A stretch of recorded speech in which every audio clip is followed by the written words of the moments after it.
Hello everyone, welcome back to my channel. मी रुद्राणी पाटील आजच्या या ओसीच्या व्हिडिओमध्ये तुमच्या सगळ्यांचं स्वागत करते. या व्हिडिओमध्ये आपल्याला सिग्निफिकन्स और मॅनेजमेंट ऑफ प्रिन्सिपल्स बघायचे आहेत. सिग्निफिकन्स याचाच अर्थ इम्पॉर्टन्स असं सुद्धा होतं. जर तुम्हाला एक्झामला विचारलं तर तुम्हाला सिग्निफिकन्सच लिहायचे आहेत. तुम्हाला काय विचारलं जातं? Importance of management of principles तुम्हाला विचारलं जातात. तर तुम्ही आन्सर मध्ये काय लिहायचे हे सगळे पॉइंट्स तुम्हाला त्या ठिकाणी एक्सप्लेन करावे लागतील. चला स्टार्ट करूया आपण. स्टार्टिंगला चेक करा काय दिलेलं आहे या ठिकाणी.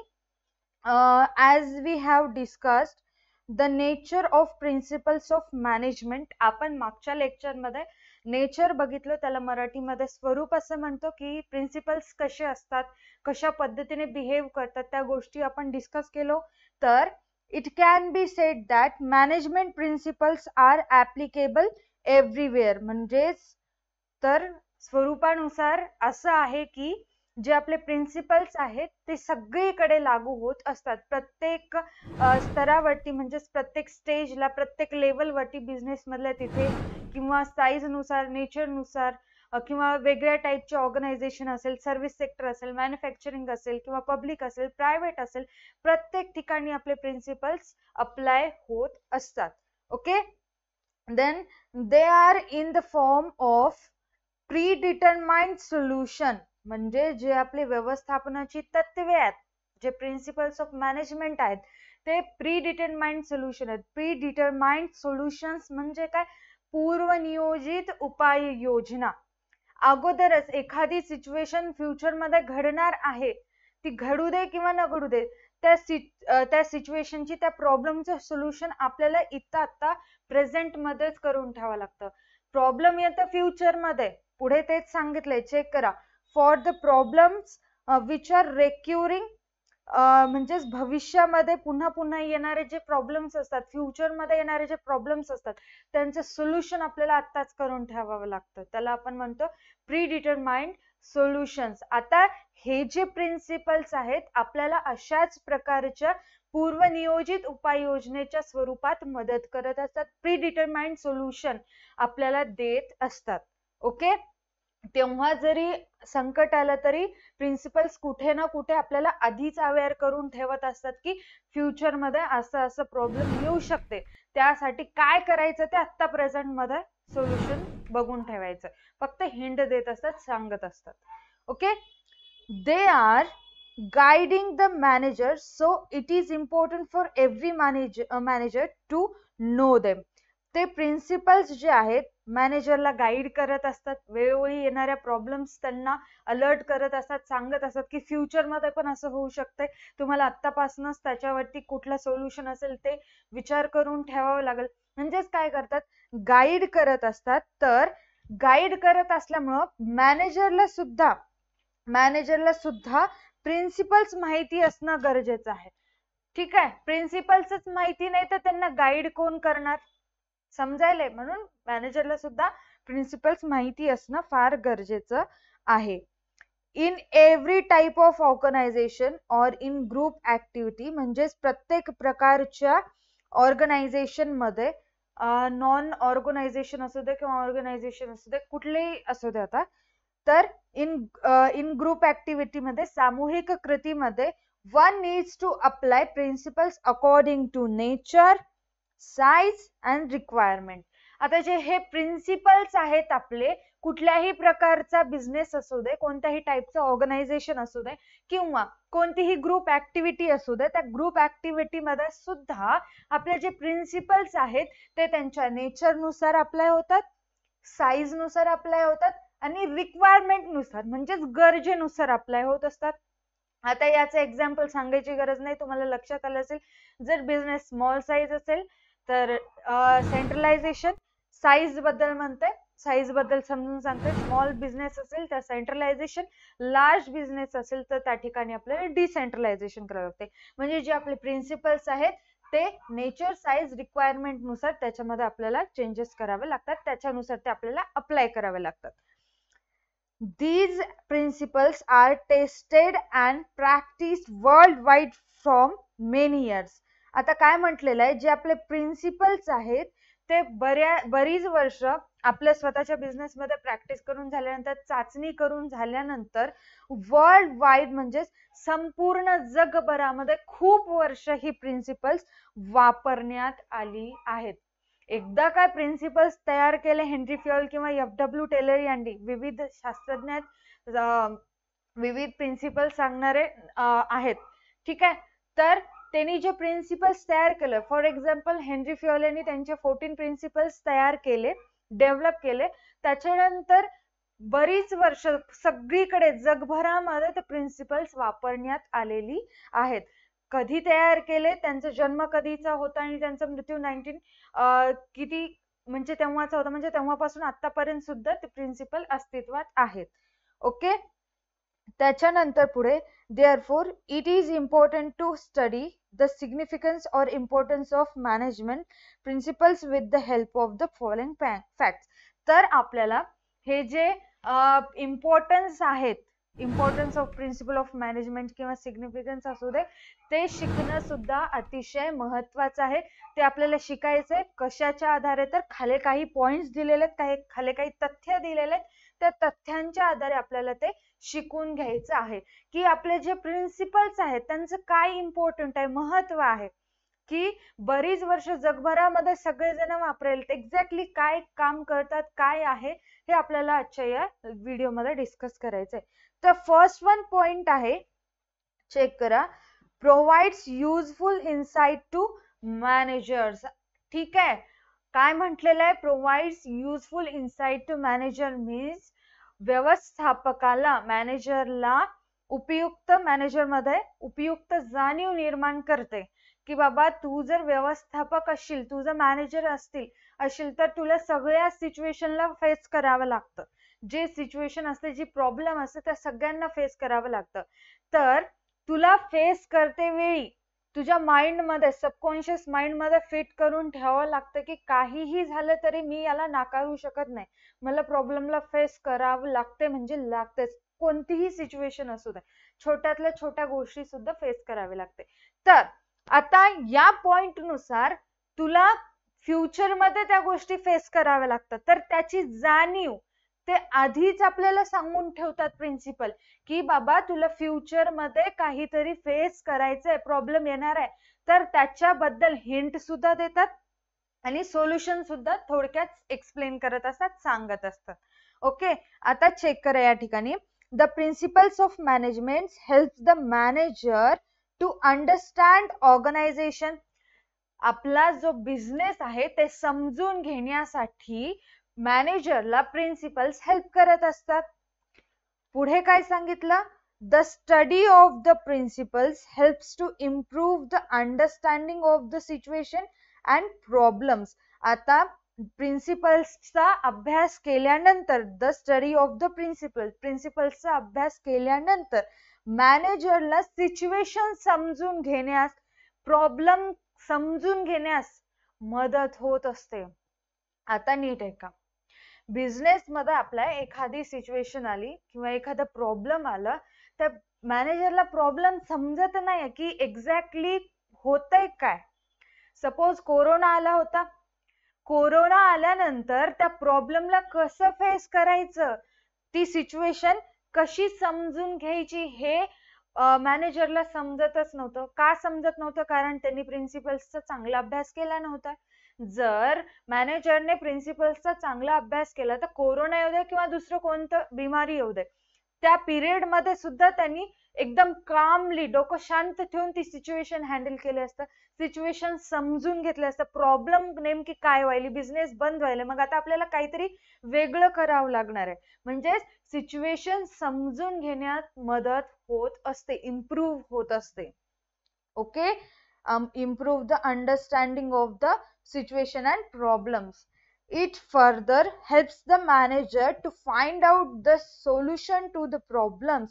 आणि त्याच बरोबर जे आपले प्रिन्सिपल्स आहेत, सोल्युशन फाइंड आउट करण्यासाठी सुद्धा हेल्प करत असतात. आता कोरोना आला, सिच्युएशन समजली, म्हणजे चांगल्या पद्धतीने काय प्रॉब्लेम आहे तो समजला, तर त्या प्रॉब्लेमला, आता त्या प्रॉब्लेमचं सोल्युशन काय आहे यासाठी कुठे ना कुठे आपले प्रिन्सिपल्स मदत करत असतात. आणि सिच्युएशन कशा पद्धतीने हँडल करावी हे सुद्धा प्रिन्सिपल सांगत असतात.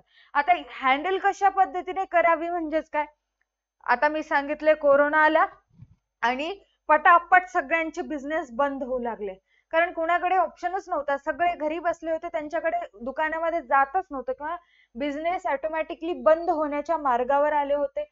मग या सिच्युएशन मध्ये हायपर न होता डोकं शांत ठेवून त्या सिच्युएशनला हँडल करावं लागतं.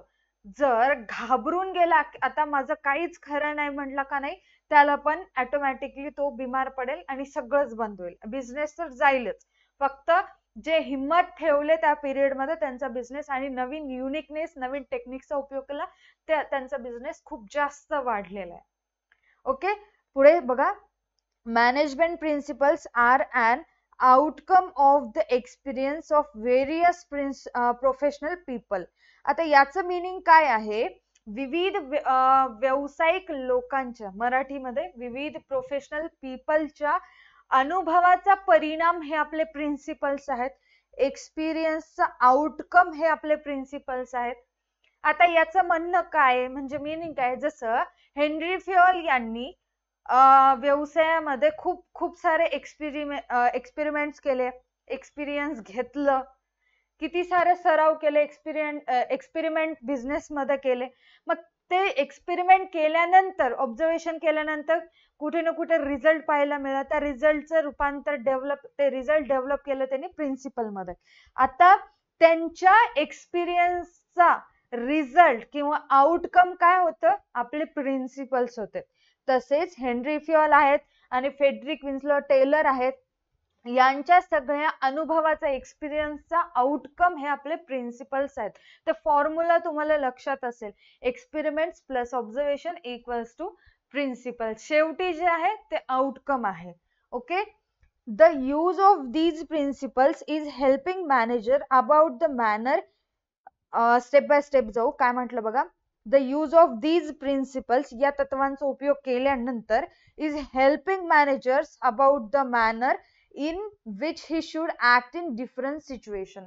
आता एखादी सिच्युएशन मॅनेजरच्या पुढे आल्यानंतर त्या सिच्युएशन मध्ये ऍक्ट कसं करायचं, जर मॅनेजर स्वतः हायपर झाला, एखादी मोठी प्रॉब्लेम फेस करावी लागली, मॅनेजर स्वतःच हायपर झाला, तर एम्प्लॉईजचं कसं होणार.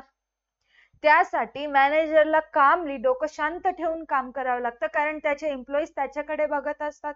तो जर एकदम शांत सगळ्यांना समजुती देत असेल, समजून करत असेल, सांगत असेल काही होत नाही, आपण या सगळ्यांना फेस करू, असं जर म्हणत असेल, तर सगळेजण एकदम कामली डिफरंट सिच्युएशन मध्ये चांगल्या पद्धतीने वर्क करू शकतात. अदरवाईज जर मॅनेजरच येडं वाकडं वागू लागलं, त्याला समजत नाही, तोच घाबरून गेला, तर सगळे एम्प्लॉईज तर घाबरणारच. ओके, म्हणून म्हटलेलं आहे कोणत्या सिच्युएशन मध्ये कसं वागायचं हे सुद्धा आपल्याला प्रिन्सिपल सांगत असतात, मदत करत असतात. This type of timely guidance reduce the wastage of resources. अशा प्रकारच्या वेळोवेळी मिळणाऱ्या मार्गदर्शनामुळे, गायडन्समुळे काय होतं, reduce the wastage of resources. जे आपले रिसोर्सेस आहेत त्यांचं वेस्टेज कमी होत असतं. रिसोर्सेस अतिशय महत्वाचे आहेत, ते जर संपलं तर बिझनेस बंद होतं. Okay, and the goals can be achieved appropriate manner. जे आपले व्यवसायाचं अपेक्षित ध्येय प्राप्ती करणे सुद्धा शक्य होत असते. म्हणजे जे काही गोल ठरवलं जातं ते गोल अचीव करण्यासाठी सुद्धा मदत होत असते. ओके, आता या पॉइंट मध्ये कोणत्या कोणत्या गोष्टी तुम्हाला लक्षात ठेवायच्यात बघा. अंडरस्टँडिंग सिच्युएशन, जे आपले प्रिन्सिपल्स असतात, सिच्युएशन समजून घ्यायला मदत करतात. Find out the solutions to the problems. आणि प्रिन्सिपल्स त्या सोल्युशन शोधणं हे सुद्धा महत्वाचं आहे. आणि problem sorry for that, find out solutions to the problems, म्हणजे जे काही प्रॉब्लेम्स असतात त्याचं सोल्युशन शोधून देण्यास मदत करत असतात. हँडल सिच्युएशन, सिच्युएशन कशा पद्धतीने हाताळावी यासाठी सुद्धा मदत करत असतात. आउटकम ऑफ द एक्सपिरियन्स, म्हणजे आपले प्रोफेशनल पीपल्स आहेत त्या सगळ्यांच्या एक्सपिरियन्सचा आउटकम म्हणजेच आपले प्रिन्सिपल्स आहेत ते, जे की आपल्याला बऱ्याचदा बघायला मिळणार आहेत. ऍक्ट इन डिफरंट सिच्युएशन, आणि प्रत्येक सिच्युएशन मध्ये कशा पद्धतीने ऍक्ट करायचं, कोणती समस्या प्रॉब्लेम खूप मोठी असेल तर कशा पद्धतीने रिॲक्ट करायचं, छोटी मोठी असेल तर कसं ऍक्ट करायचं, याबद्दल सुद्धा प्रिन्सिपल्स हेल्प करत असतात. त्याच्यानंतर timely guidance reduce the wastage of resources, जसं प्रिन्सिपल आपल्याला वेळोवेळी गायडन्स करत असतात, मार्गदर्शन करत असतात, त्यामुळे आपला वेस्टेज रिसोर्सेस जे असतात त्यांचं वेस्टेज कमी होण्यास मदत होत असते आणि अचिव्हिंग द गोल्स अचीव्ह करण्यासाठी सुद्धा हेल्प होत असते. तुम्हाला फक्त एवढा पॅराग्राफ मधले जे मेन पॉइंट्स आहेत मी या ठिकाणी तुम्हाला सांगितले, जे तुम्हाला लक्षात ठेवायचे हे कीवर्ड्स आहेत, हे लक्षात ठेवून तुम्ही पॅराग्राफ तुम्ही नंतर एक्सपांड करू शकता. आता मागे पुढे काय जोडायचं ते जोडून तुम्ही मोठं करून लिहू शकता. डन, फर्स्ट वन समजलं. त्याच्यानंतर सेकंड वन आहे, चेक करा कोणता आहे. Helpful in efficient utilization of resources, हा जो पॉइंट आहे helpful in efficient utilization of resources, हा पॉइंट तुम्हाला सेकंड चॅप्टर मध्ये आणि बाकी ओसीच्या बुक मध्ये बऱ्याचदा पाहायला मिळणार आहेत. सो हा पॉइंट तुम्हाला सगळीकडे याचं एक्सप्लेनेशन तुम्ही, मला माहिती आहे असं तुम्ही लिहिता, म्हणजे मराठीमध्ये सांगते, संसाधनांच्या प्रभावी वापरास मदत, म्हणजे जे काय आपले रिसोर्सेस असतात त्यांचा चांगला उपयोग करणे असं याचा मीनिंग होतो. तर हा पॉइंट तुम्हाला प्रत्येक चॅप्टर मध्ये बघायला मिळतो. सो लक्ष ठेवा या पॉइंट कडे. बघा काय म्हटलेलं आहे, in every organization 2 types of resources, माहिती आहे तुम्हाला, आता ती बेसिक गोष्ट आहे. किती टाइप? 2 टाइप्स ऑफ रिसोर्सेस असतात. कोणते कोणते? First one is physical resources, म्हणजेच भौतिक साधने, संसाधने. कोणती? फिजिकल रिसोर्सेस म्हणजेच काय? भौतिक संसाधने. आणि second one is human resources, म्हणजेच मानवी संसाधने. मीनिंग समजले दोन्हीचे. आता फिजिकल रिसोर्सेस मध्ये काय काय येतं? फिजिकल रिसोर्स मध्ये येतं मटेरियल, मशीन्स, मनी. काय काय येतं? मटेरियल, मशीन्स, मनी. साहित्य, यंत्रसामग्री आणि पैसा, हे सगळं येतं फिजिकल रिसोर्सेस मध्ये. तर ह्युमन रिसोर्सेस मध्ये काय काय येतं? तर त्याच्यामध्ये येतं मॅन पॉवर, जे आपले एम्प्लॉईज असतात ते सगळे येतात ह्युमन रिसोर्सेस मध्ये. दोन्ही रिसोर्सेस महत्वाचे आहेत. हे आहे हे नाही म्हटलं तर बिझनेस चालत नाही. दोन्ही तितकेच महत्वाचे आहेत. तर पुढे काय सांगितलं? The basic function of management, म्हणजेच मॅनेजमेंटचं एक मूलभूत कार्य आहे is to make proper balance between these resources. Proper balance between these resources कोणते कोणते?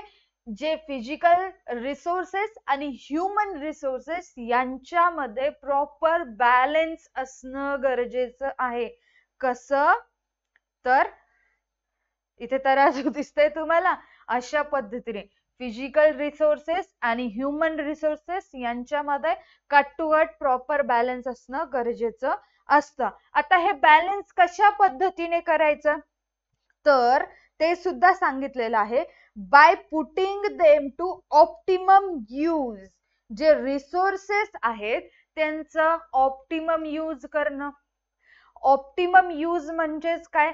पर्याप्त वापर, कमीत कमी वापर, पाहिजे तेवढाच वापर करणे. जसं आपल्या घरामध्ये पाणी साठवून ठेवतो आपण, तर त्या पाण्याचा हात धुवायचा असेल तर हात धुण्यापुरतच पाणी वापरतो. ठीक आहे, पाय धुवायचे असतील तर पाय धुण्यापुरतच पाणी वापरतो. का कुणाला सवय असतं की एक कंप्लीट 1 आवर उग पाय धुवत बसतात? तसं नाही ना. मग आपण जेवढं लागतं तेवढंच वापरतो. म्हणजे जे रिसोर्सेस आहेत ते रिसोर्सेस सुद्धा जेवढं लागतात तेवढंच वापरणं, वेस्टेज कमी करणं. सेकंड वन इज काय? वेस्टेज ऑफ रिसोर्सेस कंट्रोल करायचे, जे वेस्टेज होते ते कंट्रोल करायचे. आता दोन्हीचा पण सेम मिनिंग आहे, ठीक आहे. ऑप्टिमम यूज आणि control on wastage of resources दोन्हीचा पण सेम मिनिंग आहे. म्हणजे ऑप्टिमम यूज म्हणजे पाहिजे तेवढा वापर करणं आणि control on wastage of resources म्हणजे जे काही आपण रिसोर्सेस वापरतो ते नियंत्रणामध्ये वापरणे, त्यांच्यावरती नियंत्रण ठेवणे. फॉर एक्झाम्पल, मी माझ्या आयुष्यामध्ये कधी स्टिचिंगचं काम केलं नाही. स्टिचिंग म्हणजे विणणे कळतं आता तुम्हाला? कुठे शर्ट्स वगैरे, आपण मुलींबद्दल बोलायचं असेल तर ड्रेस वगैरे शिवणं, मुलं शर्ट्स वगैरे शिवणं, तर मी कधी स्टिचिंगचं कामच केलं नाही ना. मला कधी स्टिचिंग करता येतं ना कोणी शिकवलं. तर अशा वेळेस मी कॉन्फिडन्स के साथ एवढा मोठा कपडा मार्केटमधून आणला आणि प्रॉपर आता स्टिचिंग करायला बसले. मला स्टिचिंग येत नसल्यामुळं मला ते जमलंच नाही. जे एवढा मोठा महागडा कपडा मी आणलं, पैसे देऊन आणलं, ते सगळं वाया गेलं. म्हणजेच काय, ऑप्टिमम यूज जर येत असलं तर ठीक आहे, मला येत असेल तर ठीक आहे. अदरवाईज मी काय केलं, पूर्ण वेस्ट जे माझ्याकडे रिसोर्स होतं, कपडा होता, ते सगळं मी वाया घातलं. का घातलं? कारण मला स्टिचिंग येत नव्हती, तरी पण मी कॉन्फिडन्सनं सगळं आणून घेतलं होतं. मग तुम्हाला असं न करता जे रिसोर्सेस आहेत त्यांचा ऑप्टिमम यूज करायचा आहे आणि कंट्रोल ठेवायचा आहे. Okay. While maintaining discipline and healthy working environment, management always uses techniques and principles. तंत्रे आणि तत्वांचा उपयोग करून व्यवसायामध्ये शिस्त राखणे आणि निरोगी वातावरण तयार करण्यास प्रिन्सिपल्स मदत करत असतात. आता आपला एक प्रिन्सिपल्स आहे, प्रिन्सिपल ऑफ डिसिप्लिन. त्या प्रिन्सिपल्सचा वापर करून, टेक्निकचा, प्रिन्सिपल्सचा वापर करून आपल्या बिझनेसमध्ये शिस्त मेंटेन करून ठेवणं, शिस्त राखणं, मेंटेन करणं आणि निरोगी हेल्थी वर्किंग एन्व्हायरमेंट तयार करणं गरजेचं असतं. आपण बरेचसे प्रिन्सिपल्स डिस्कस केलो. त्याच्यामध्ये आपण बघितलो प्रिन्सिपल ऑफ इक्विटी. म्हणजे सगळ्या एम्प्लॉईजला एक समान नजरेने जर मॅनेजर बघत असेल तर त्यांच्यामध्ये भांडणं होत नाही. जो आपला ऑर्गनायझेशनचं एन्व्हायरमेंट आहे ते एकदम हेल्थी राहतं, पॉझिटिव्ह राहतं. म्हणजेच काय, प्रिन्सिपल्सच्या अशा टेक्निक्सचा उपयोग करून आपल्या बिझनेसमध्ये शिस्त मेंटेन केली जाते, डिसिप्लिन मेंटेन केलं जातं आणि हेल्थी एन्व्हायरमेंट तयार होत असतं. या सगळ्यांसाठी प्रिन्सिपल्स मदत करत असतात, ते आपल्याला माहिती आहे. 2 प्रिन्सिपल्सचे एक्झाम्पल दिलं. कोणतं? प्रिन्सिपल ऑफ डिसिप्लिन आणि प्रिन्सिपल ऑफ इक्विटी. ठीक आहे. It helps in establishing cordial relationship between management and employees. तर प्रिन्सिपल्स आपल्याला मॅनेजमेंट म्हणजेच मॅनेजर आलं आणि एम्प्लॉईज यांच्यामध्ये सलोख्याचे संबंध निर्माण होत असतात. कशामुळे? प्रिन्सिपल्समुळे. आता प्रिन्सिपल ऑफ इक्विटी असेल किंवा प्रिन्सिपल ऑफ सबऑर्डिनेट ब्ला असेल, आता तुम्ही समजून घ्या. ओके, खूप लांब जायचं काय. तर त्या प्रिन्सिपल्स नुसार प्रिन्सिपल ऑफ इक्विटी आहे, जर प्रत्येक एम्प्लॉईला समान वागणूक जर देत असेल, एकाला जास्त एकाला कमी असं जर करत असेल तर अशा वेळेस हेल्थी एन्व्हायरमेंट राहणार नाही आणि प्रिन्सिपल्स मध्ये भांडणं होतील, रिलेशन कसे होतील, कोणी कोणाला बोलणारच नाही. मॅनेजरचं लेवल किती मोठं असतं, रिस्पेक्ट द्यावी लागते, एम्प्लॉईज त्यावेळेस रिस्पेक्ट देणार नाहीत. ज्या वेळेस मॅनेजरने सगळे एम्प्लॉईज मला सारखे आहेत अशा नेचरने जर बिझनेस मध्ये काम करू लागला, वर्क करू लागला, अशा वेळेस त्यांच्यामध्ये रिलेशन कसं राहील? चांगलं घट्ट होईल, कॉर्डियल रिलेशन, सलोख्याचे संबंध निर्माण होण्यास मदत होईल. ओके, समजायला ना? त्यामुळे काय होईल? Which increase the efficiency level of employees. एम्प्लॉईजची कार्यक्षमता वाढते. ऑल्सो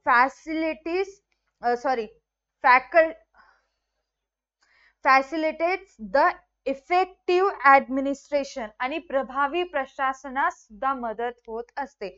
आता इफेक्टिव्ह ऍडमिनिस्ट्रेशन म्हणजेच काय, मॅनेजरला सुद्धा काही डिसिजन घ्यायला किंवा बिझनेस मध्ये काम सांगायला, जे आपले एम्प्लॉईज असतात त्यांना काम सांगायला थोडीशी मदत होत असते. ठीक आहे, प्रभावी प्रशासन बिझनेस मध्ये येत असते, इफेक्टिव्ह ऍडमिनिस्ट्रेशन बिझनेस मध्ये होत असतं. For example, use of standard tools and machinery helps in increasing quality और productivity as well as increasing level of efficiency of human resources. आता काय म्हटलेलं आहे, स्टँडर्ड टूल्स, प्रमाणित साधने, एकदम चांगल्या पद्धतीचे टूल्स जर आपण वापरलं तर क्वालिटी सुद्धा, जे आपले प्रोडक्ट असतात त्यांची क्वालिटी चांगली राहते आणि प्रोडक्टिव्हिटी लेवल सुद्धा वाढते. तेच आपण लो क्वालिटीचे टूल्स वापरले तर क्वालिटी बेकार होऊन जाईल. कस्टमर बघितलं तर वस्तू, हे मला ही वस्तू नको, हे प्रोडक्ट मला नको म्हणून म्हणेल.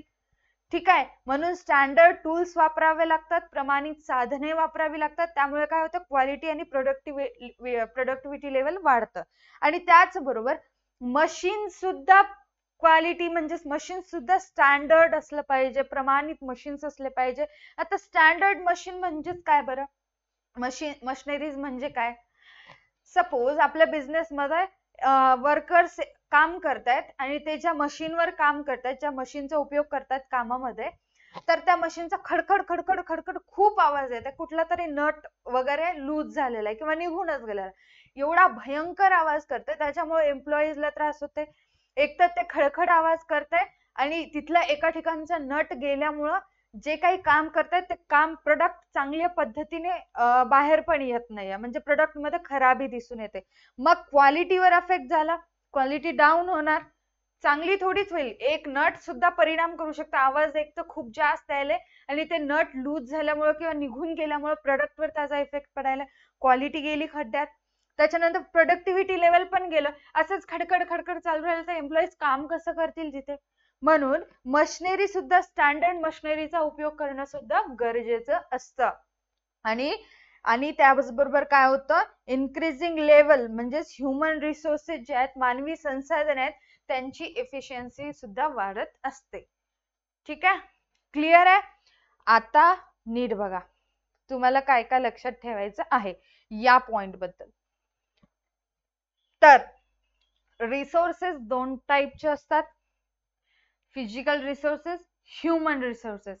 फिजिकल रिसोर्स मध्ये मटेरियल, मशिनरी, मनी. ह्युमन रिसोर्स मध्ये मॅन पॉवर म्हणजेच एम्प्लॉईज असतात. इथपर्यंत क्लिअर आहे. तर नेक्स्ट वन पॉइंट काय होता, तर जे रिसोर्सेस आहेत त्या रिसोर्सेस मध्ये बॅलन्स मेंटेन करून ठेवावं लागतं मॅनेजरला. बॅलन्स कशा पद्धतीने मेंटेन करायचं, तर फर्स्ट वन आहे ऑप्टिमम यूज करणं आणि control on wastage. Wastage on resources पुढे आता आपल्याला समजलं पाहिजे. ठीक आहे, काय म्हटलेलं आहे, जे वरती दोन रिसोर्सेस होतात त्या रिसोर्सेस मध्ये, फिजिकल आणि ह्युमन रिसोर्स मध्ये बॅलन्स करायचंय. बॅलन्स कशा पद्धतीने करायचंय, तर ऑप्टिमम यूज करून आणि कंट्रोल ऑन वेस्टेज करून. त्याच्यानंतर use of techniques and principles management, maintaining discipline and healthy working environment. आता टेक्निक्स आणि प्रिन्सिपल्सचा उपयोग करून आपल्या बिझनेस मध्ये शिस्त आणता येते, शिस्त राखली जाते आणि निरोगी वातावरण तयार होत असते, पॉझिटिव्हिटी बिझनेस मध्ये येत असते. सेकंड पॉइंट त्याच्यानंतर लक्षात ठेवायचं, cordial relationship between management and employees. Principles मुळे मॅनेजमेंट आणि एम्प्लॉईज मध्ये सलोख्याचे ब्लड रिलेशन तयार होते असं म्हणायला हरकत नाही. एकदम घट्ट रिलेशन्स त्यांच्यामध्ये तयार होत असतात. त्याच्यानंतर इन्क्रीज एफिशियन्सी लेवल ऑफ एम्प्लॉईजची एफिशियन्सी लेवल वाढते आणि अफेक्ट्स इफेक्टिव्ह ऍडमिनिस्ट्रेशन, प्रभावी प्रशासनास मदत होते, ऍडमिनिस्ट्रेशन चांगल्या पद्धतीने करण्यास हेल्प होत असते. एवढे पॉइंट्स तुम्हाला लक्षात ठेवायचे आहेत. कशासाठी, तर फक्त पाठ करते वेळी एवढं पाठ करून केलं तरी सफिशियंट आहे, त्याच्यानंतर तुम्ही याला एक्सपांड करू शकता. फक्त लक्षात ठेवण्यासाठी आहे. ऍज इट इज तुम्हाला हे एक्झामला लिहिता येत नाही, लिहायचं पण नाही. ओके,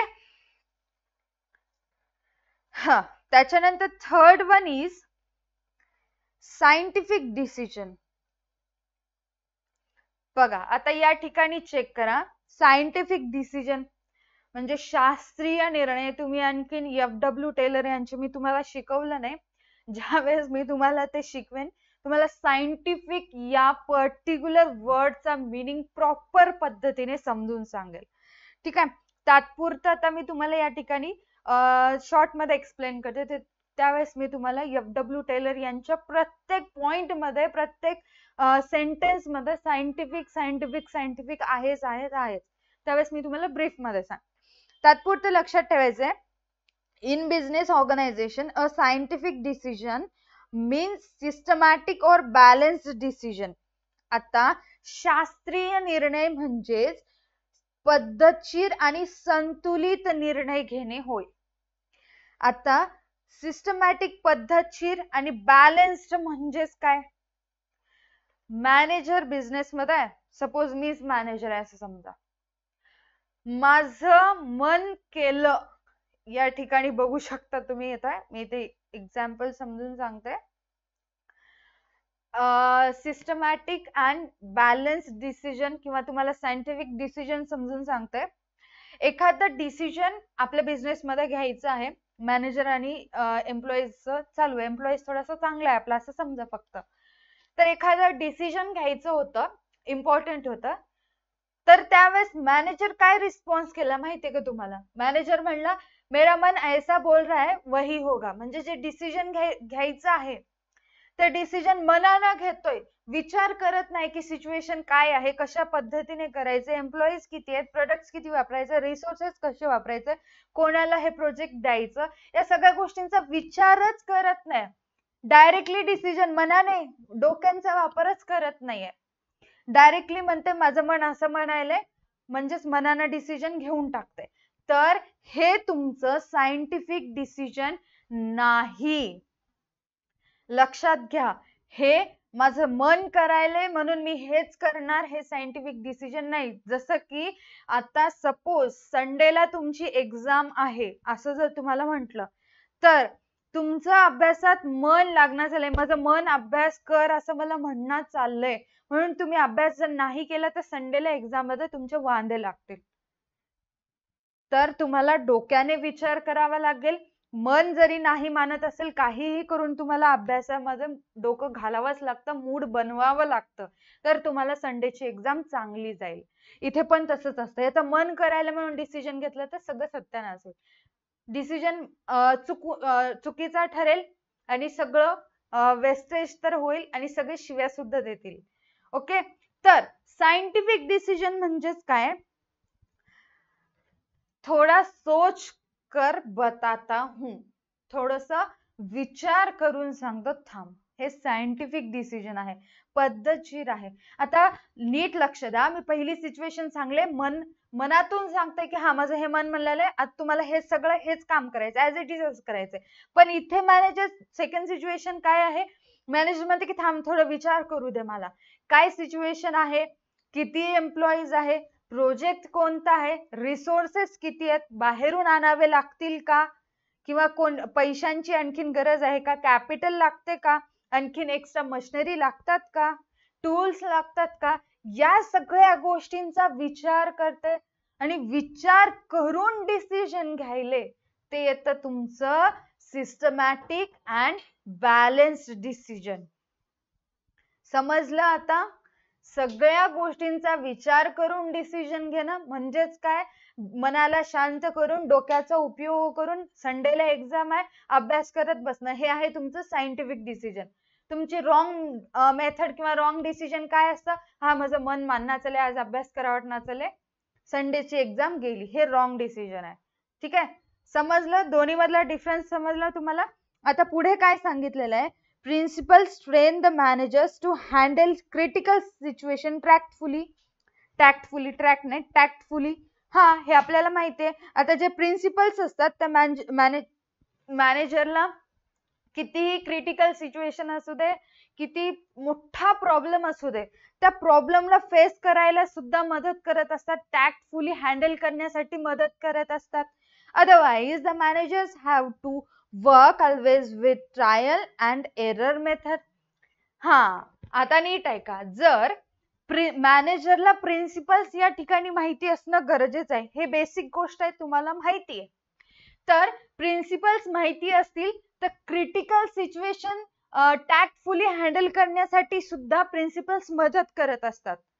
बट मॅनेजरला प्रिन्सिपल्सच माहिती नाहीये, त्यांचा अभ्यासच करत नाही, जे मनाला वाटतं ते करून टाकत असतील, तर अशा वेळेस त्यांना ट्रायल अँड एरर मेथड करावं लागेल. मराठीमध्ये यांना चुका आणि शिका म्हणतात. आधी चुकायचं, शिकायचं, परत चुकायचं, नंतर शिकायचं, परत चुकायचं, नंतर शिकायचं. हे आता कंटिन्युअसली चालतच राहतंय. जर तुम्हाला ट्रायल अँड एरर मेथड वापरायची नसेल, प्रिन्सिपल्सचा अभ्यास करा, प्रिन्सिपल्स काय सांगतात ते समजून घ्या आणि ऑटोमॅटिकली प्रिन्सिपल्स तुम्हाला मदत करणार, तुमची ग्रोथ होत राहणार. तुम्हाला या मेथडचा उपयोग करावा लागणार नाही. आपल्या पर्सनल लाईफ मध्ये पण तेच आहे. जे प्रिन्सिपल्स आपल्या पर्सनल लाईफ साठी कोणते प्रिन्सिपल्स नाही, खूप छोट्या छोट्या गोष्टी असतात. अभ्यासाला फर्स्ट प्रेफरन्स दिलं पाहिजे, ते सोडून बाकीच्या गोष्टी. जर तुम्ही त्याला सेकंड प्रेफरन्स देत असाल, प्रॉब्लेम आला नाही, अकाउंटचे प्रॉब्लेम कसे राहतात तुम्हाला माहितीये. एकदा ट्राय केला नाही आलं तर तसं सोडून दिलं तर तुम्हाला आयुष्यभर ते प्रॉब्लेम जमणार नाही.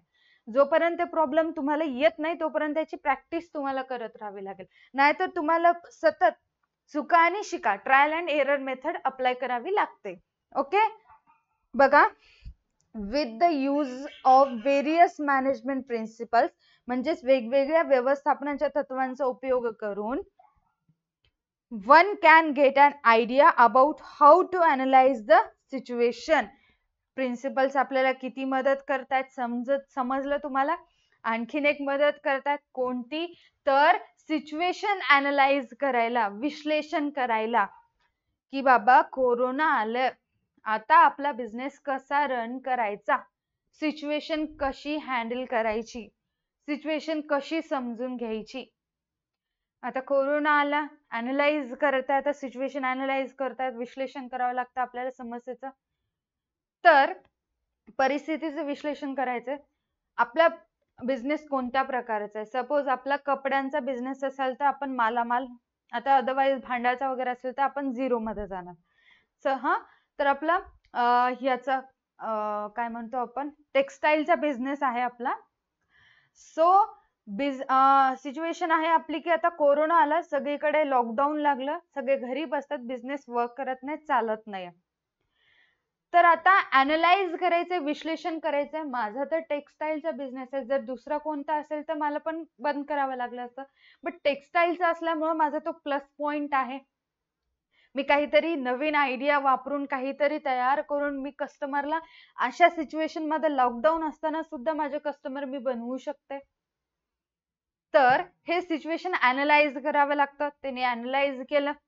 टेक्सटाईलचा बिझनेस असल्यामुळं एवढं मोठं क्लोज कापड त्यांच्याकडे असतात, त्यांचे त्यांनी मास्क बनवून विकू लागले. सिच्युएशन अनालाइज केले, म्हणजेच काय करायला पाहिजे, काय नाही करायला पाहिजे, या सगळ्या गोष्टी डिस्कस केल्या आणि विचार सुद्धा केला आणि त्यानुसार ते वर्क करू लागले. आणि त्या लॉकडाऊनच्या पिरियड मध्ये सुद्धा ज्यांचं टेक्सटाईलचं बिझनेस आहे त्यांचं टेक्सटाईलचं बिझनेस एकदम चांगल्या पद्धतीने रन करू लागलं. समजलं. आणि त्याच्यानंतर to search alternative options and their results, विविध प्रकारचे काय, विविध पर्याय आणि त्यांचे परिणाम शोधण्यासाठी सुद्धा प्रिन्सिपल्स आपल्याला हेल्प करत असतात. खूप सोपं आहे. सायंटिफिक डिसिजन, काळजी करू नका, मी तुम्हाला FW टेलर यांच्या टेक्निक्स मध्ये एक्सप्लेन करणारच आहे. तात्पुरतं समजून घ्या. मॅनेजरला माझं मन करायलंय म्हणून कोणतं डिसिजन घ्यायचं नाही. त्यांना डोकं लावून मेथड्स चेक करून किंवा सिस्टमॅटिक पद्धतीने आणि बॅलन्स डिसिजन त्यांना घ्यावं लागतं. आणि आणखीन एक एक्झाम्पल मी तुम्हाला समजून सांगते, नीट ऐका. सिस्टमॅटिक डिसिजन म्हणजेच काय, मी मराठीमध्ये सुद्धा हेच एक्झाम्पल सांगितले. मला वाटतं की हे बेस्ट आहे म्हणून मी तुम्हाला पण सांगते. मी सांगितलं तुम्हाला आजच्या आज 2 तासामध्ये 4 चॅप्टर तुम्हाला करायचे आहेत, म्हणजे करायचे म्हणजे पाठ करून टाकायचे. मी कुठलाही क्वेश्चन तुम्हाला 4 चॅप्टर मधलं विचारू शकते, मी सांगून टाकले. मग तुम्ही म्हणणार मला, मॅडम 2 तासामध्ये 4 चॅप्टर कसं होईल. आता मी जे डिसिजन घेतलंय ते रॉंग पद्धती, चुकीच्या पद्धतीने डिसिजन घेतला. मी विचारच नाही केला खरंच मुलांना 2 तासामध्ये 4 चॅप्टर होतील का, किंवा कोणते कोणते टॉपिक महत्वाचे आहेत ते पण नाही सांगितलं. म्हणजेच मी विचार करून नाही सांगितलं. मग सिस्टमॅटिक सायंटिफिक डिसिजन कधी होईल, सिस्टमॅटिक डिसिजन किंवा बॅलन्स डिसिजन कधी होईल. मी स्वतः अनालाइज केले की 2 तास मी म्हणायले स्टुडंट्सला 2 तास होईल का. 4 चॅप्टर आहेत, 4 चॅप्टर मध्ये काय काय इम्पॉर्टंट आहे, त्यांना नेचर करायचं, इम्पॉर्टन्स करायचंय, त्याच्यानंतर हेनरी फ्योलचे 14 प्रिन्सिपल, FW टेलरचे टेक्निक्स. सपोज गृहीत धरा अशा पद्धतीने 4 चॅप्टर होतील का, हे आधी मला स्वतःला अनालाइज करावं लागेल. मगच मी तुम्हाला ते डिसिजन सांगेल. हे आहे सायंटिफिक डिसिजन. जर असंच जर बोलून टाकलं तर ते चुकीचं आहे. मी स्टुडंटचा विचारच नाही केला. स्टुडंट गोंधळून जाईल आणि त्यांना काहीच येणार नाही, घाबरतील ते. ज्यावेळेस मी स्वतः विचार करून तुम्हाला सुद्धा शांततेत सांगितलं की हा त्याच्यामधले फक्त तुम्हाला एवढेच पॉइंट्स करायचे तर विषय संपला. मी जसं की आता म्हटले तुम्हाला हे जे सांगितले होते एवढा मोठा पॅरेग्राफ करण्याच्या ऐवजी मी जे तुम्हाला पॉइंट्स काढून दिले तेवढंच जरी लक्षात ठेवायचं, तुम्हाला एक्सपांड करता येईल. अशा वेळेस तुम्हाला थोडंसं इझी जाईल अभ्यास करण्यामध्ये आणि चांगला अभ्यास कराल. जेही क्वेश्चन विचारेल त्याचं योग्य उत्तर तुम्ही द्याल. समजलं. Systematic decision, sorry scientific decision, systematic असते ते scientific decision. Next one is understanding social responsibilities. यावरती आपल्याला सोशल रिस्पॉन्सिबिलिटी 6 चॅप्टर खूप मोठा आहे. एवढे पॉइंट्स आहेत असं आपल्याला त्यामध्ये स्टुडंट्सला धुवून काढतं ते चॅप्टर. एवढे पॉइंट्स आहेत त्या चॅप्टर मध्ये. काळजी करू नका, ते चॅप्टर सुद्धा मी तुम्हाला एकदम इझी पद्धतीने समजून सांगेल. बघा काय अंडरस्टँडिंग सोशल रिस्पॉन्सिबिलिटीज. आता हे पॉइंट समजून घेण्यासाठी आधी एक गोष्ट समजून घ्या. ती कोणती गोष्ट? आपला बिझनेस आहे. बिझनेस मध्ये ज्या काही गोष्टी घडत असतात, येत असतात, देत असतात, ते सगळं सोसायटीकडनं येतं. कसं? Work in society. Business run कुठे करतो? एका सोसायटी मध्येच रन करतो. आता एवढी बेसिक गोष्ट तुम्हाला समजली असेल ना. एका विलेज मध्ये किंवा एका सिटी मध्ये ते आपलं बिझनेस असतं, रन करत असतं. त्याची बिल्डिंग बिझनेस सोसायटी मध्ये असते. त्याच्यानंतर रॉ मटेरियल्स कुठून येतात?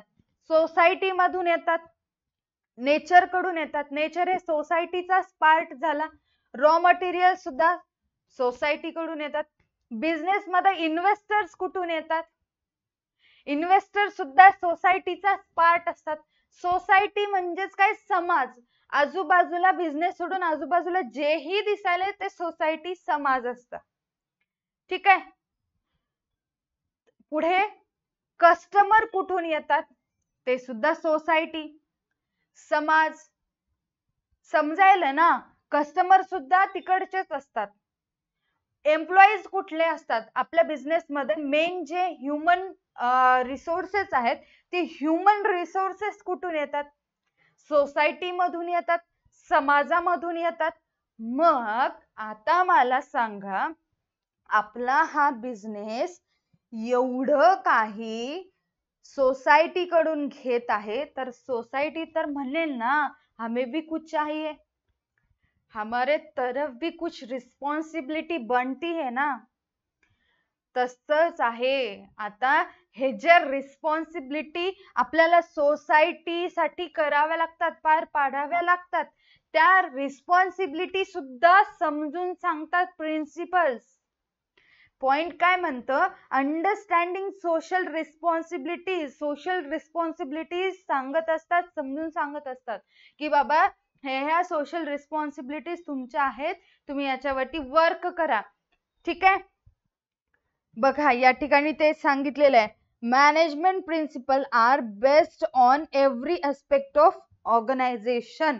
म्हणजेच जे आपले प्रिन्सिपल्स आहेत ते आपल्या बिझनेसच्या प्रत्येक पैलूवर आहेत, प्रत्येक लेवलवरती आहेत. जे आपले प्रिन्सिपल्स आहेत ते they are not developed only from view point of handling the resources effectively. जे आपले प्रिन्सिपल्स आहेत ते फक्त जे आपले रिसोर्सेस आहेत ते रिसोर्सेस एकदम उत्कृष्ट पद्धतीने कार्यक्षमपणे हाताळण्याच्या दृष्टिकोनातून विकसित केले नाहीत, तर ते guide management in understanding social responsibility of organization, जे ऑर्गनायझेशनचे सोसायटी प्रती ज्या काही रिस्पॉन्सिबिलिटीज आहेत ते समजून सांगण्यासाठी सुद्धा मदत करत असतात. आपल्याला जाणीव करून देत असतात की बेटा तू एवढं सगळं सोसायटीकडून घेतायस तर तुला सुद्धा काहीतरी सोसायटीसाठी करावं लागतं. सोसायटी म्हणजे समाज, तुमच्या आजूबाजूला जे दिसतंय ते, तुम्ही आम्ही सोसायटीमध्येच येतो. ओके, पुढे. So that they can focus on providing quality product at reasonable price. आता कशा पद्धतीने प्रिन्सिपल्स काय सांगतात की कशा पद्धतीने मदत करायची सोसायटीची, तर क्वालिटी प्रोडक्ट्स रिझनेबल प्राइसला देणे. म्हणजेच काय, जे आपले प्रोडक्ट आहेत प्रोडक्टची क्वालिटी चांगली असली पाहिजे आणि प्राइस सुद्धा कमी असली पाहिजे. कमी म्हणजे कितपत आपल्याला नुकसान होईल, आपल्याला म्हणजेच बिझनेसला नुकसान होईल इतपत कमी नाही, फक्त कस्टमरला परवडावी इतपत कमी असली पाहिजे. Okay, next one is avoiding artificial monopolistic situation in market. आता याचं मीनिंग काय आहे, जे तुम्ही ब्लॅक मार्केट म्हणतो, काळा बाजार म्हणतो, ते सुद्धा अवॉइड केलं पाहिजे. ते बिझनेसच ब्लॅक मार्केट करत असतं ना. प्राइस फ्लेक्झिबल नाही, प्राइस जी आहे ती स्थिर ठेवण्यासाठी, कन्स्टंट कळतं तुम्हाला, स्थिर ठेवण्यासाठी जो आपला रिसोर्सेस म्हणता येणार आहे त्याला, आपला जो काही साठा असतो, साठा म्हणजे जो काही आपण प्रोडक्शन घेतो ते सगळे प्रोडक्ट आपल्या गोडाऊन मध्ये ठेवणं. का ठेवलं जातं, जोपर्यंत त्या प्रोडक्टची प्राइस वाढत नाही तोपर्यंत त्याला बाहेर काढलंच नाही. असं कधी होतं, ज्या वेळेस मोनोपोली मार्केटमध्ये असतं त्यावेळेस होतं. कस काय, कारण तो जो सेलर असतो, मोनोपोली असल्यामुळं, मक्तेदारी तुम्हाला कळते, मोनोपोली असल्यामुळे तो एकटा सेलर असतो आणि प्राइस किती पण कस्टमरला सांगत असतो. आता कस्टमरची मजबुरी असते म्हणून कोणत्याही किमतीला, कोणत्याही प्राइसला ते प्रोडक्ट कस्टमर परचेस करत असतात. असं बऱ्याचदा होत असतं. ठीक आहे, जसं आता पाऊस भयंकर पडत आहे त्यामुळे जे व्हेजिटेबल्स आहेत त्यांचे भाव सुद्धा वाढलेले आहेत. मग काय करतात अशा वेळेस, जे सेलर्स असतात ते त्यांचं जो काही प्रोडक्ट्स असतात ते साठा स्टोरेज करून ठेवतात गोडाऊन मध्ये, ते बाहेर काढतच नाहीत. बाहेर कधी काढतात, त्याची प्राइस एकदम जास्त झाली की बाहेर काढतात. हे आहे ब्लॅक मार्केट, काळा बाजार म्हणतो. Avoiding artificial monopolistic situation in market, हे बिझनेसला कुठे ना कुठे बंद करावं लागतं. हे सगळं करतात बिझनेसमॅन, बिझनेस जे असतात, कंपनीज जे असतात ते करत असतात. हे टाळलं पाहिजे, म्हणजेच अवॉइड केलं पाहिजे. त्याच्यानंतर फेअर कॉम्पिटिशन. आता फेअर कॉम्पिटिशन म्हणजेच काय, फेअर कॉम्पिटिशन म्हणजे साध्या सोप्या भाषेत, आपली जर वस्तू विकत नसेल, आपला जर प्रोडक्ट विकत नसेल तर दुसऱ्यांच्या प्रोडक्टचं नाव खराब करणं. सपोज ही माझी पेन विकत नसेल तर मी दुसऱ्यांच्या कुठल्याही पेना विकू देत नाही. त्यांची घेऊ नका, त्यांचं तर लई घाण आहे, मी असं त्यांचं नाव बदनाम करायला, खराब करायला, त्यांचं गुडविल खराब करायला, हे आहे चुकीचं कॉम्पिटिशन. तर फेअर कॉम्पिटिशन म्हणजेच काय, तुम्ही सुद्धा वस्तू विका, दुसऱ्याला विकू द्या. जर तुमची नाही विकली तर तुमच्या प्रोडक्ट मध्ये फॉल्ट आहे, असं न करता प्रोडक्ट मध्ये बदल करा. पण तुम्ही दुसऱ्यांचं नाव खराब करू नका, दुसऱ्यांचं गुडविल धुळीत मिसळू नका. त्याला म्हणतो आपण fair competition. Business to business, जे बिझनेसमॅन असतात, बिझनेस असतात, फेअर कॉम्पिटिशन केलं पाहिजे. प्रत्येकाने प्रत्येकाचं गुडविल जपलं पाहिजे, स्वतःचंही दुसऱ्याचंही. Fair remuneration. आता हे येतं आपल्या एम्प्लॉईज प्रति प्रिन्सिपल ऑफ रेम्युनरेशन आहे. एम्प्लॉई सोसायटी मधनं येतात, सोसायटीचा एक पार्ट असतात. मग एम्प्लॉईज तेवढी मरमर आपल्या बिझनेस मध्ये करतात, दिवसभर ओझं काम आपण त्याला देतो, म्हणजे अवघड काम देतो, एकदम हार्ड वर्क त्यांना करायला लावतो. तर अशा वेळेस सॅलरी सुद्धा त्यांनी जेवढं काम केलं तेवढं द्यावी लागते. फेअर रेम्युनरेशन देणं गरजेचं असतं.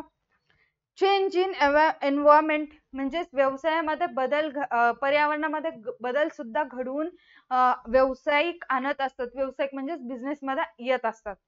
त्याच्यानंतर हेल्थी वर्किंग प्लेस, जे एम्प्लॉई ज्या ठिकाणी काम करत असतात त्या ठिकाणची जागा एकदम स्वच्छ असली पाहिजे, हेल्थी असली पाहिजे.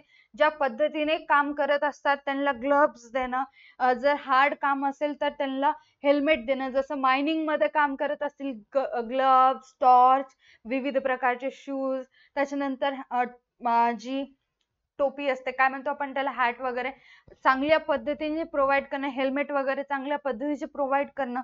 हेल्थी वर्किंग प्लेस ठेवणं, ज्या ठिकाणी एम्प्लॉईज काम करतात भयंकर आवाज आहे, जे कोणी बाजूचा येऊन बोलायला तर आवाज येत नाही. जसं मी सांगितलं, मशीन एवढी आवाज करायली स्क्रू गेल्यामुळे किंवा स्क्रू लूज झाल्यामुळे, ते सुद्धा एम्प्लॉईज वरती परिणाम करू शकतात. त्यांची तब्येत खराब होऊन जाते, कारण सारखं एकसारखं तेच आवाज कानावर पडते, खडखड खडखड खडखड, इरिटेट होत असतं. Next one is standard tools and machinery. हे तुम्हाला माहिती आहे, चांगले संसाधने वापरणे, चांगले मशिनरीचा उपयोग करणं. असं जर केलं तर आपण प्रोडक्टची क्वालिटी चांगली होते, प्रोडक्टिव्हिटी लेवल वाढत असतं. सोशल रिस्पॉन्सिबिलिटीज कोणत्या कोणत्या, जसं की रिझनेबल प्राइस मध्ये चांगल्या क्वालिटीचे प्रोडक्ट्स प्रोव्हाइड करणं, जो ब्लॅक मार्केट आहे ते टाळणं, अवॉइड करणं, फेअर कॉम्पिटिशन ठेवणं. माझं प्रोडक्ट विकत नाहीये म्हणून दुसऱ्यांचं नाव बदनाम करणं हे चुकीचं आहे. फेअर कॉम्पिटिशन म्हणजे काय, जर माझं प्रोडक्ट विकत नसेल तर माझ्या प्रोडक्ट मध्ये फॉल्ट आहे तर मी ते करेक्शन करून घेईल. आता माझं प्रोडक्ट खराब आहे, मी दुसऱ्यांचं नाव खराब करत नाही. हे तर फेअर कॉम्पिटिशन मध्ये. त्यांचं फेअर रेम्युनेशन म्हणजे एम्प्लॉई जेवढं काम करतात तेवढी सॅलरी त्यांना देणं. चेंज इन एन्व्हायरमेंट, व्यवसायाच्या पर्यावरणामध्ये बदल घडून आणावं लागतं आणि त्यानुसार व्यवसायाला सोसायटीमध्ये काम करावं लागतं. हेल्थी वर्किंग प्लेस म्हणजेच एम्प्लॉईज ज्या ठिकाणी काम करतात ती जागा स्वच्छ असणं, हेल्थी असणं गरजेचं आहे. आणि स्टँडर्ड टूल्स अँड मशिनरी म्हणजेच प्रमाणित साधने आणि प्रमाणित मशिनरीचा उपयोग करणं. त्यामुळे काय होतं, प्रोडक्टची क्वालिटी चांगली होते आणि प्रोडक्टिव्हिटी लेवल सुद्धा चांगलं होत असतं, वाढत असतं, इन्क्रीज होत असतं. ओके, आता जे राहिलेले बाकीचे जे पॉइंट्स आहेत ते आपण येणाऱ्या व्हिडिओज मध्ये बघू. बिग बुल बॅच मध्ये ते तुम्हाला पाहायला मिळतील. आजच्या व्हिडिओ साठी एवढंच. जर व्हिडिओ आवडला असेल तर व्हिडिओला लाईक करायचं, चॅनलला सबस्क्राईब करायचं आणि त्याच बरोबर बिग बुल बॅच लॉन्च झालेले परत सांगते, काही व्हिडिओ जे आहेत युट्यूब वरती फ्री कंटेंट म्हणून असताना त्याच्यानंतर बाकीचे सगळे व्हिडिओ बिग बुल बॅच मध्ये जातील. मग तुम्हाला पुढचे लेक्चर्स पाहायला मिळत नाहीत. सो फटाफट बिग बुल बॅच परचेस करायचे. ज्यांना कोणाला परचेस करायची असेल त्यांनी प्ले स्टोअर वरती DA2 अकॅडमीचं ऍप्लिकेशन उपलब्ध आहे. तिथून तुम्ही ऍप्लिकेशन डाउनलोड करू शकता आणि कोर्स परचेस करू शकता. जर काही डाऊट असतील तर खाली डिस्क्रिप्शन मध्ये नंबर दिलेला आहे, त्या नंबर वरती कॉल सुद्धा करून इन्फॉर्मेशन घेऊ शकता. जरी तुम्ही बिग बुल बॅच परचेस नाही केली, इतर टेस्ट सिरीज असतात ते सुद्धा तुम्ही परचेस करून टेस्ट देऊ शकता. त्यामुळे सुद्धा तुमचा फायदा होत असतो. ऑब्जेक्टिव्ह टेस्ट वगैरे असते, त्यासाठी सुद्धा तुम्ही DA2 अकॅडमीचं ऍप्लिकेशन डाउनलोड करू शकता. खूप सारी माहिती तुम्हाला ऍप्लिकेशन मध्ये मिळत असते. आजच्या व्हिडिओसाठी एवढंच. भेटूयात अशाच एका न्यू व्हिडिओ मध्ये. Tata bye bye, take care, stay connected.